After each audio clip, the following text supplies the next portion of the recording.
For our daily reviewer, ang question mo ito.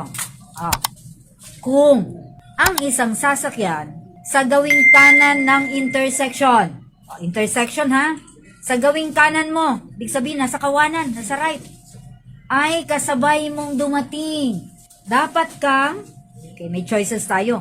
Itong tanong na ito is about right of way sa intersection. Kung walang traffic light at kung walang traffic enforcer, na manual na nagmamando ng trapiko.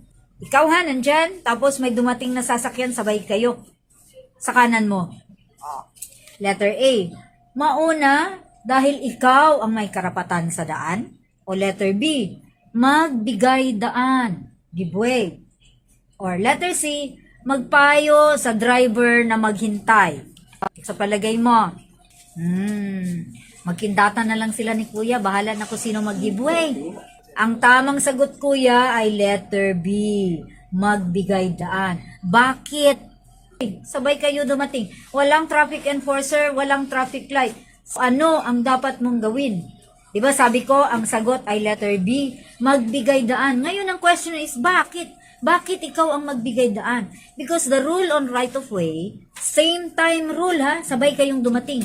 The vehicle on the right has the right of way. Sa makatwid, basing dyan sa rule na yan, yung sasakyang nasa kanan mo, yun ang may karapatan sa daan.